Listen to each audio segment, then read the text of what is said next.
ఈ రాష్ట్రంలో ఈ దౌర్భాగ్యానికి ఈ దారుణాలకి కారణమైందనేది కూడా మనకు అర్థమవుతుంది.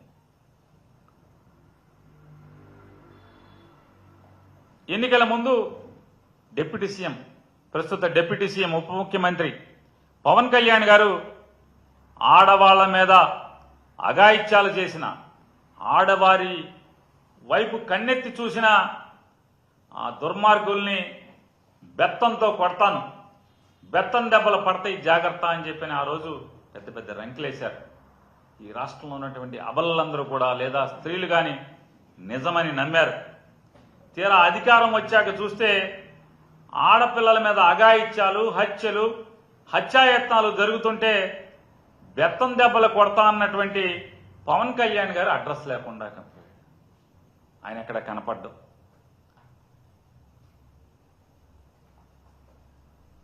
చాలామంది తెలుగుదేశం పార్టీ వారు, జనసేనలో ఉన్నటువంటి ఎమ్మెల్యేలు కానీ మాట్లాడేటువంటి మాట, అయితే మావాడు ప్రస్తుతం యాక్టింగ్లో ఉంటున్నాడు లేదా అలకపాన్పు మీద ఉంటున్నాడు, వీటిలో రెండిట్లో బిజీగా ఉంటున్నాడు అని చెప్పని వాళ్ళు మాట్లాడుతున్నారు. అయితే యాక్టింగు లేదా అలకపాన్పు. మరి ఈ మానభంగాలు, హత్యాయత్నాలు, హత్యలు చేస్తున్నటువంటి ఈ నరరూప రాక్షసులకేమో పవన్ కళ్యాణ్ గారి కొడతా అన్నటువంటి ఆ బెత్తం ఎక్కడుందో కానీ నాకు అనిపించేది ఆ రోజు పవన్ కళ్యాణ్ గారు బెత్తం పెట్టి కొడతా అన్నది వీళ్ళకేదో ఆ సినిమాలో పాటలుగా బెత్తం దెబ్బలైన అతనంటే వీళ్ళేమో ఏదో సినిమా పాటలో దెబ్బల్లాగా వీళ్ళు అనుకుంటున్నట్టున్నారు. అందుకనే రెచ్చిపోతున్నారు ఎవడికాడు. హద్దు అదుపు లేకుండా, పోలీస్ అంటే భయం లేకుండా పోలీసులను ఏం చేస్తున్నారు? కొంతమంది ఏమో ఇది చంద్రబాబు నాయుడు గారి పుస్తకం అంటున్నారు, ఇదేమో కొంతమంది ఏమో లోకేష్ గారి ఎర్ర పుస్తకం అంటున్నారు, కొంతమంది ఏమో ఇది పవన్ కళ్యాణ్ గారి పుస్తకం అంటున్నారు. వీళ్ళందరూ కూడా పుస్తకాల్లో ఉన్నటువంటి వాళ్ళందరి మీద కక్షలు తీర్చుకుంటాకి పోలీసు వ్యవస్థను పూర్తిగా దాని మీద వాడుకోవటం వల్ల వైఎస్ఆర్ కాంగ్రెస్ పార్టీ వాళ్ళు ఏం చేస్తున్నారు? వాళ్ళ ఫోన్లన్నీ రికార్డ్ చేసుకుని వినాలి. దానికి రమేష్ హాస్పిటల్ దగ్గర ఒక ఆఫీస్ పెడతారు. పాపం ఆయన ఎవరో మంచోడు ఉన్నతాధికారి పిలిచారే, బాబు నన్ను ఏం చేస్తున్నారా బాబు, ఆడేవాడు అపోజిషన్ ఆడే అసలు మామూలుగా మన ఆఫీసు పేర్లతో సహా చెప్తున్నాడు, జాగ్రత్త బాబు, రేపు గవర్నమెంట్ మారితే ఇంతకన్నా దారుణంగా ఉండే పరిస్థితులు ఉంటాయి, తప్పులు చేసిన వాళ్ళందరినీ ఇట్లాంటి తప్పులు రికార్డింగ్ చేయబాకంటారా బాబు అని చెప్పి అతను లబోదీపం అంటున్నాడు. జగన్మోహన్ రెడ్డి గారు ఏం మాట్లాడుతున్నాడు? మాజీ మంత్రులు ఏం మాట్లాడుకుంటున్నారు? మాజీ ఎమ్మెల్యేలు ఏం మాట్లాడుతున్నారు? వాళ్ళ ఇంట్లో ఆడవాళ్ళ ఫోన్లు ఏంటి? ఈ రికార్డింగ్లు పోలీసు అంతా కూడా దాని మీదే. లేదా కక్ష సాధింపు, ఆయన లోపలే ఈయన లోపలే తప్పుడు కేసులు కట్టు, ఒకటి మీదే ఒక సోషల్ మీడియాలో ఒక పోస్టు పెట్టినందుకు 18 కేసులు, 19 కేసులు, 20 కేసులు ఒక పోస్ట్కి. మా ఊళ్ళో అయితే మరీ అన్యాయం. ఒక దళిత యువకుడు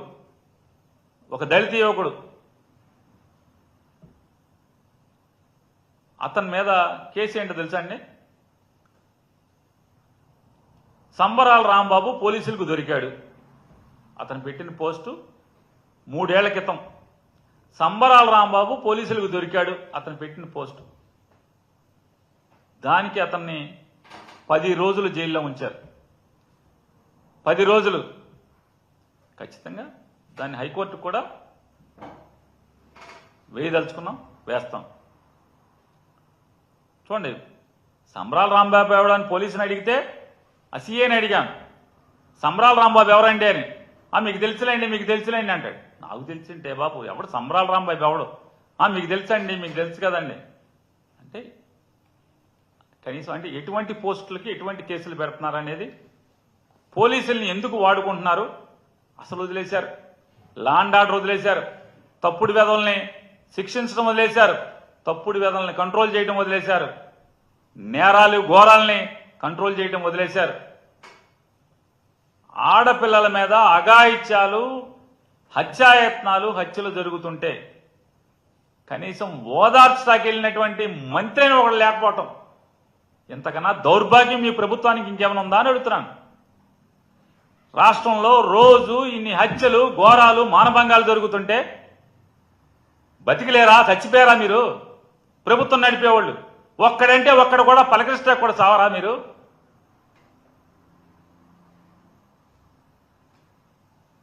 కుక్కల బీకి పిల్లల్ని చంపేస్తున్నాయి. ఏవో ఆలోచించండి.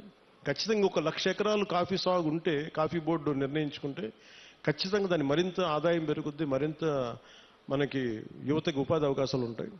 దీన్ని దృష్టిలో పెట్టుకొని పర్యావరణానికి, ఎందుకంటే ఎసిడిక్ ఎక్కువైపోద్ది, మన ఎసిడిక్ సాయిల్లో ఎసిడిటీ పెరిగిపోద్ది ఈ సిల్వర్ ఓక్ వేస్తే. అది మన నేటివ్ ప్లాంట్ కాదు.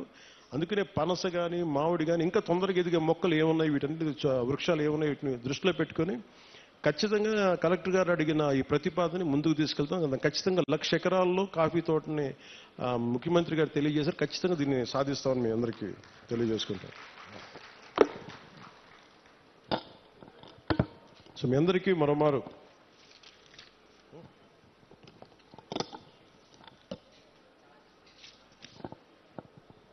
ఇంకా చేస్తారు, ఇంకా బస్తర్లోనూ ఇక్కడంతా ఇంకా మనకి చిల్లంగి అని చేస్తారంట. ఎప్పుడు చిన్నప్పుడు ఇప్పుడు నేను తులసి నవలు చదివాను, కానీ బస్తర్ నుంచి దార్కా వచ్చాడు, కాద్రా వచ్చాడు. నవల్స్లో బాగుంటుంది, కానీ నిజంగా అంటే ఎందుకో ప్రత్యేకించి పోలీస్ శాఖ అధికారులు నా దృష్టికి తీసుకొచ్చారు, ఎస్పీ గారు నా దృష్టికి తీసుకొచ్చారు, ఎస్పీ గారు, డిఎస్పీ గారు ఇద్దరు.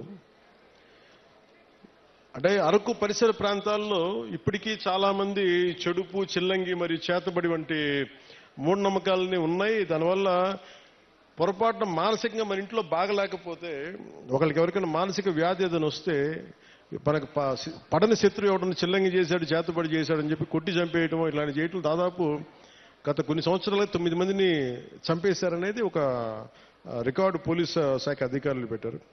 సో వారి విజ్ఞాపన, వారి విన్నపం ఏంటంటే, ఎట్టి పరిస్థితుల్లో మీరు దయచేసి దీని అలా మూఢనమ్మకాల వైపు వెళ్ళకండి.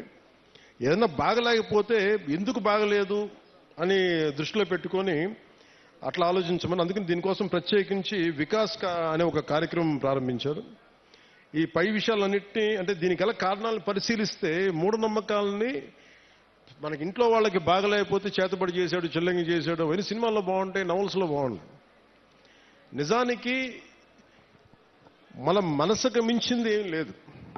అంటే మీ మైండ్ చెడు మంచి అనేది ఏంటంటే, ఒకడు పోవాలని కోరుకుంటున్నా అదే చెడు, అంతే, అదే చేతబడి.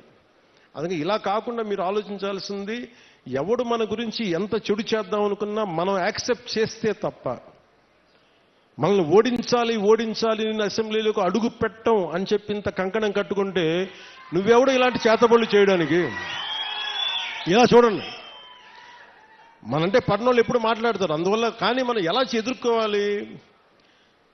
కూర్చొని కొట్టడాలు ఇవన్నీ కాదు. బలంగా, మన మనస్సు బలంగా ఉంటే ఏది పనిచేయదు, మనకి ఏది దుష్టశక్తి మన మీద పనిచేయదు. ఎందుకంటే ఒక్కసారి ఇలాంటి మూఢ విశ్వాసాలని నేను కూర్చోబెట్టి వెంటనే తీసేయమని కష్టం, నేను అర్థం చేసుకోగలను. కానీ వీటికి మించి మీరు ఆలోచించాల్సిందిగా, ముఖ్యంగా యువతకి, ఆడపడుచులకి, మహిళలకి చెప్తున్నా. ఒక తరం అది నమ్మారు, ముందుకు వెళ్ళిపోయారు. తులసి నవల్స్ లాగా బస్తర్ అడవుల నుంచి ఒకరు కొంతమంది వస్తారు, ఇలా చేశారు. ఇవన్నీ పాతకాలం, అన్నీ అయిపోయింది. మీకు ఎవరైనా సరే చెడు చెయ్యాలనుకున్నవాడు కూడా మనకి ఎవడు చెడు చేయలేడు, మనం బలంగా ఉంటే మనం ఏదైనా ఎదుర్కోగలం. అందుకని ప్రత్యేకించి వీళ్ళెవరో మనకి చెడు చేశారు, చేతబడి చేశారు, చిల్లంగి చేశారు, వీటికి లోను కాకుండా, ఉద్రేకాలకి లోను కాకుండా, చట్టాన్ని మీ చేతుల్లోకి తీసుకోకుండా, ఇలాంటి జరగకుండా మీరు చూసుకోవాలి మనస్ఫూర్తిగా నేను మీకు కోరుకుంటా ఉన్నాను. అందుకని వీటన్నిటిని దృష్టిలో పెట్టుకొని అవగాహన కార్యక్రమం, వికాస్ అనే కార్యక్రమాన్ని శ్రీకారం చుట్టారు ఉన్నత పోలీసు అధికారులు. దీంట్లో భాగంగా జిల్లాలోని పోలీసు, రెవెన్యూ, వైద్య, ట్రైబల్ డిపార్ట్మెంట్ మరియు వివిధ రకాల సంస్థలు సంయుక్తంగా గ్రామాల్లో పర్యటించి ఇలాంటి చిల్లంగి కావచ్చు, ఇలాంటి చేతబడుల మీద కావచ్చు అవగాహన కల్పిస్తూ, ఎవరికైనా సరే అనారోగ్య సమస్యలు ఉన్నా, మానసికంగా ఎటువంటి సమస్యలు, దానికి కారణం చిల్లంగి ఇటువంటి చేతబడులే కాదు, వారి యొక్క సమస్యకి సమస్యకి పరిష్కార మార్గం హాస్పిటల్స్లో ఉంటుంది, లేదంటే ఏమున్నాయని చెప్పి వాటిని నిజంగా మనం కొంచెం లాజికల్గా ఆలోచించి మెడికల్ పాయింట్ ఆఫ్ వ్యూలో దాన్ని కరెక్ట్ చేయాలని మనస్ఫూర్తిగా పోలీస్ శాఖలు కోరుకున్నాను. మేము ఆంధ్రప్రదేశ్ ప్రభుత్వం, కూటమి ప్రభుత్వం నుంచి మేము కోరుకుంటా ఉన్నాం. అందుకని మీ అందరూ సహకరించి చట్టాలను దయచేసి చేతుల్లో తీసుకోకండి. గంజాయి పంటను మట్టుకు దయచేసి ఎట్టి పరిస్థితుల్లో కూడా మీరు పెంచుకోండి. ఎవరన్నా ఉంటే కూడా పోలీసు అధికారులకి మీరు ఇన్ఫర్మేషన్ ఇవ్వండి. నేనేం కోరుకున్నా అంటే పోలీసు అధికారులు కూడా మీ గతంలో కూడా పాడేరు సభలో కూడా చెప్పాను, ఇది సామాజిక ఆర్థిక సమస్యగానే చూస్తాం తప్ప ప్రజలకి వీళ్ళు ఎడ్యుకేట్ దెమ్, వాళ్ళకి కొంత అవగాహన కల్పించి అటువంటి వైపు వెళ్లకుండా మీకు ఉద్యోగాలు వచ్చేలా, జీవనోపాధి కల్పించేలా ఈ ప్రభుత్వం మరింత శ్రద్ధ తీసుకుంటుంది, మరింత బాధ్యతగా ఉంటుంది మనస్ఫూర్తిగా తెలియజేసుకుంటూ,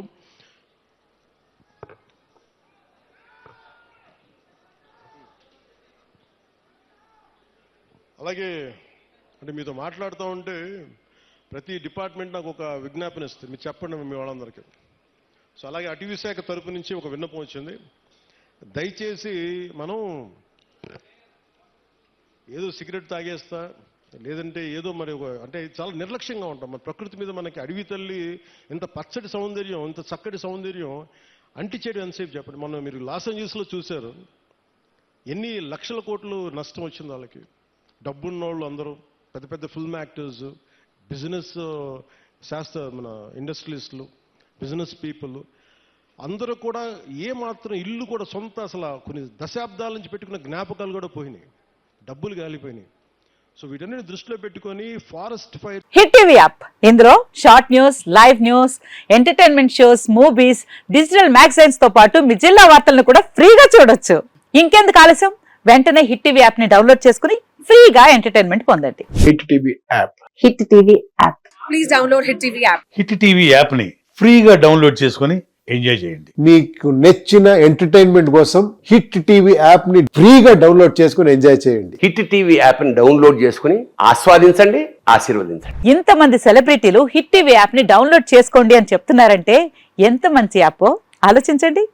అమెరికా అమెరికా అమెరికా అమెరికాలో చదవాలనుకునే వాళ్ళకి విశ్వసనీయమైన పేరు మన శౌర్య కన్సల్టెన్సీ. UK లో 1 year masters. UK లో 1 year masters. 2 years work permit up to 5 years visa. Contact Saurya Consultancy. Contact 89851 89851.